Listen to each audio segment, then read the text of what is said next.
ties between the two countries have been highly publicized in Russian and Chinese state media in recent months, including an interview on Chinese state TV last week when Putin spoke glowingly of President Xi Jinping. Maria Repnikova, assistant professor in global communication at Georgia State University, told CNN that, while the two countries are undoubtedly growing closer, there is also an element of global propaganda at play. Both countries really use their relationship to showcase there is an alternative to the American hegemony, and they've been doing it for a while even before Trump, she said. This closeness is aimed towards a global audience, not just Russian or Chinese viewers. Birthday celebrations. Putin last visited the country in September 2017 when he attended the BRICS summit in Xiamen, an annual meeting of the leaders of Brazil, Russia, India, China, and South Africa. This time he is in China for 3 days, starting with a state visit in Beijing on Friday before heading to Qingdao for the Chinese-led Shanghai Cooperation Organization (SCO) summit. According to state media TASS. Putin has been effusive in his praise for President Xi, most recently in an exclusive interview on Chinese state television. Putin told state broadcaster CCTV he had never had such a relationship with another foreign leader.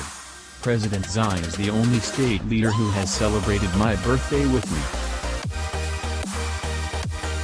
We just had some vodka together and carved some sausage, he said. The Russian strongman also said he was keen to try Qingdao cuisine during his time in China. I love seafood and beer, though I try not to drink a lot. However, I would like to try it and will certainly do that, he said. The two leaders are expected to further cement their bond in the stands of an ice hockey match when they watch junior teams compete in Tianjin on Friday, TASS said. Wary Embrace. Bobo Lo, a China-Russia relations expert and author of A Wary Embrace, said both Putin and Xi have separate reasons for wanting to portray their already close relationship as even warmer than it is. China is the perfect instrument to project Russia as a resurgent global power, so essentially the Russian narrative is that China, Russia and to a lesser extent India, are part of this new dynamic world order, he said. For Beijing, they need Russia to be benign to them, so Russia might not be able to help China that much, but Russia can certainly make things difficult to China if it should ever be so inclined.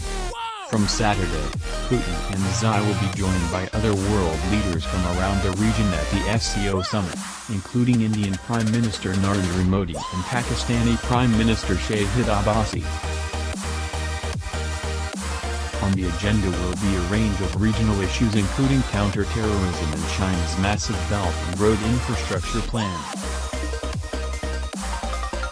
Xi and Putin are also likely to discuss their neighbor in common, North Korea, with leader Kim Jong-un said to meet with U.S. President Donald Trump on Tuesday for a history-making summit. Best level and historic. China and Russia have been keen to highlight their new close relationship in the recent years. During a visit to Moscow in May, Foreign Minister Wang Yi said the two countries' relations were at the best level in history. As of 2016, almost 1 in 5 imports to Russia came from China, far above any other country, while its southern neighbor also bought almost 10% of Russia's exports, worth about $28 billion. In comparison, China is currently locked in lengthy negotiations with the United States over the trade deficit while Washington increases pressure on its South China Sea claims, cooling previously cordial relations. Richard McGregor, senior fellow at Sydney's Lowy Institute, told CNN both Moscow and Beijing had worked hard to build their relationship. It didn't happen overnight, it certainly gained momentum when Obama was president, when they both wanted to push back against the United States, Russia in particular because of sanctions against Moscow. he said. Despite their shared communist history, there was a huge amount of mistrust between the two countries from the 1950s until recent years, McGregor said. But now ties have grown stronger under Putin, according to McGregor, who added there was also a strategic nature to the Russia-China partnership, joining together to push back against the United States and Europe in their respective spheres of influence. Russia has passively supported China around its claims in the South China Sea.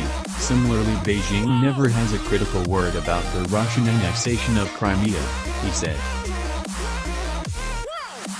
Earlier in 2018, when Russia was facing international condemnation for its widely reported role in the poisoning of a former spy and his daughter in the United Kingdom, China refused to join in.